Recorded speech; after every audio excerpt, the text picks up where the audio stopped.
recién elegido presidente de Estados Unidos, Donald Trump, tiene muy claro quiénes van a ser sus enemigos en los próximos años. ¿Pero son verdad sus acusaciones contra Canadá? ¿Están al mismo nivel que México? Veamos qué consecuencias podría traer todo esto. Si me ves desde México o has visto algún noticiero de la última década, seguro que has escuchado sobre la obsesión fronteriza de Trump y sabrás que el vecino del sur de Estados Unidos siempre ha estado en su punto de mira. Que si extender el muro, que si permitir que las milicias de civiles vigilen la frontera, que si lanzar alguna que otra amenaza contra el gobierno mexicano, que si decir por activa y por pasiva que está en contra de que se hable español en el suelo estadounidense. Digamos que los mexicanos no son los favoritos del presidente, pero con su vuelta a la Casa Blanca está dispuesto a lo que haga falta para controlar también la frontera canadiense. Lejos ha quedado aquel tiempo cuando el propio Trump renovó el Tratado de Libre Comercio con México y Canadá. Ahora, sin embargo, ha anunciado su intención de poner un 25% de aranceles a todos los productos que entren en su territorio desde estos países. Esta es una auténtica declaración de contienda económica contra las dos naciones, y esto puede ser muy destructivo para sus economías, pero también convertirse en un infierno de escalada de precios dentro de Estados Unidos. Pero ¿cuál es la razón más allá de su plan económico de castigar con estos aranceles a sus vecinos? Según el propio Trump, la causa de algunos de los mayores males de su país son lo inseguras que se han vuelto las fronteras, acusando a ambos países, sin distinciones, de estar arrojando a personas que son potencialmente enemigos de Estados Unidos. Y con esto se refiere al tráfico, fuera de la legalidad, de personas y de sustancias, así como de delincuentes con conexiones con grupos extranjeros que tienen las peores intenciones. En México, las políticas de AMLO han pasado a su sucesora en el cargo, Claudia Sheinbaum. Mientras que ha aumentado el control mexicano de su lado de la frontera, las políticas de negociación con los narcos no le están gustando a Trump, quien, durante su campaña, acusó a la presidenta mexicana de colaborar con estos. La economía de México tampoco ha ido bien en los últimos años, pese a la reforma de subcontratación e importantes ajustes en las tasas de interés por culpa de la inflación. Como resultado, hay un menor consumo e inversión, un peso devaluado y está cerca de una recesión.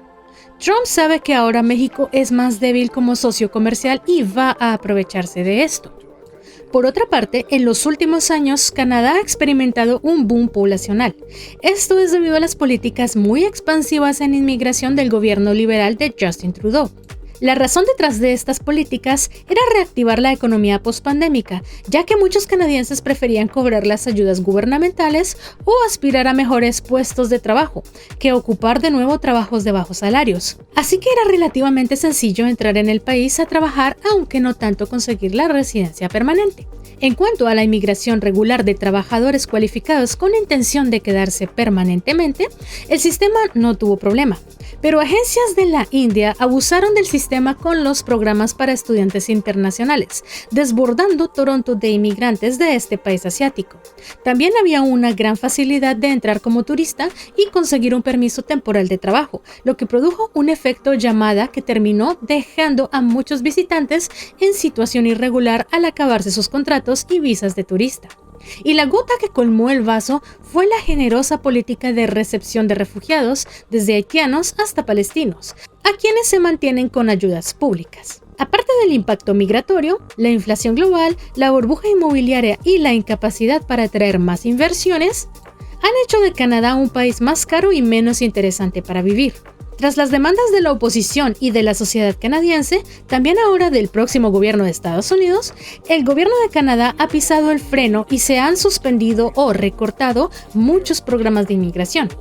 Sencillamente los servicios, la vivienda y la propia capacidad económica del país no han podido adaptarse a esta avalancha humana. Pero estas medidas no parecen ser suficientes para calmar a Donald Trump. La situación actual deja una pregunta en el aire. ¿A dónde van a ir todos estos inmigrantes que están en Canadá y no pueden completar su proceso? Según denuncian las fuerzas de seguridad fronterizas de Estados Unidos, ya hay establecidos grupos clandestinos que llevan a inmigrantes irregulares desde Canadá al suelo estadounidense, siguiendo el ejemplo de los que llevan muchos años operando en la frontera norte de México. Veamos los datos. En 2021 se arrestaron a unas 900 personas por intentar cruzar clandestinamente la frontera desde Canadá. En 2022, esta cifra pasó a ser el doble, con más de 2,000 personas. 2 años después, los números crecen hasta las 23,721 personas. 26 veces más en solo 3 años. Pero comparemos con México, ya que Trump lo pone junto a Canadá en la misma balanza. En el último año, 1,5 millones de personas han sido detenidas por intentar colarse en Estados Unidos desde la frontera mexicana, que por cierto son casi 1 millón menos que 2 años antes, debido a que Joe Biden pidió prohibir el derecho de refugio para los inmigrantes irregulares y gracias a las patrullas fronterizas mexicanas. Así que la frontera mexicana está mejor controlada hoy en día, mientras se descontrola la frontera canadiense. En perspectiva, no estamos hablando de un problema de la misma magnitud. Es verdad que las investigaciones tanto desde Canadá como de Estados Unidos, con cámaras en la frontera y rastreo en los países de origen, han encontrado desde ofertas de agencias en la India que incluyen el servicio de facilitarte la entrada a Estados Unidos desde Canadá, hasta pequeños grupos que son llevados en coche desde Toronto y Montreal, guiados hasta el otro lado por caminos rurales y usando Google Maps con coches de recogida en el suelo estadounidense. Las fuerzas fronterizas estadounidenses han localizado los principales puntos de entrada en la frontera entre Quebec y Vermont, desde donde los inmigrantes intentan llegar lo antes posible a ciudades como Boston o Nueva York, con la promesa de mejores salarios. Lo cierto es que la saturación de inmigrantes en Canadá, con 2 millones de nuevos residentes permanentes en 5 años y aún muchos más residentes temporales e inmigrantes irregulares, ha debilitado mucho los controles de entrada a este país. Empezando por los check-in automáticos de los aeropuertos, que ha eliminado la entrevista del puerto fronterizo al que podía ser sometido cualquier visitante, y terminando por un gasto demasiado pequeño para vigilar toda la frontera terrestre. Y aunque recientemente se ha restringido el tiempo de permanencia para los turistas, cualquiera con una autorización electrónica de viaje puede entrar al país durante años sin tener que actualizar sus datos. Y, para mayor incomprensión, Canadá volvió a imponerle una visa a los mexicanos, quebrando la confianza entre ambos países. No hay punto de comparación con Estados Unidos, donde cualquier persona que entra por un aeropuerto es revisada automáticamente en la base de datos de inteligencia y contraterrorismo, guardan sus biométricos y es registrada y vigilada por varias agencias de seguridad. Además, en el lado estadounidense, la numerosa guardia fronteriza tiene la autorización para parar a cualquier sospechoso cerca de la frontera, ver su documentación, revisar tanto su equipaje como su vehículo y pedirle contraseñas para ver sus comunicaciones. ¿Cuánta distancia se considera estar cerca de la frontera? 100 millas. En cambio, en Canadá, su guardia fronteriza, aunque puede hacerte también un chequeo exhaustivo, no puede detenerte muy lejos de los puntos de entrada legal destinados para ello. Y sin embargo, ¿por qué tanto escándalo por unos pocos inmigrantes cruzando la frontera canadiense? Incluso considerando todos los que no son detenidos, no parece ser una amenaza seria para Estados Unidos. El caso es que la llegada desde Canadá de personas que trafican o que tienen contactos con grupos extremistas en el extranjero no es solo una teoría, sino que ya ha habido detenciones. Como en el caso de Mohamed Shafed, un pakistaní de Toronto que fue detenido en la frontera de Quebec cuando intentaba cruzar a Estados Unidos para atacar en Nueva York contra una sinagoga y que tenía contacto con grupos extranjeros peligrosos. Entró como estudiante internacional y fue llevado en varios coches clandestinos. Pero este es solo un caso. En los últimos 2 años, 1,164 personas han sido detenidas en la frontera entre Canadá y Estados Unidos por sospechas de que hagan actos de este tipo, mientras que en México solo se detuvieron a 569 personas por la misma razón. También está la acusación de tráfico de sustancias a Estados Unidos desde sus vecinos.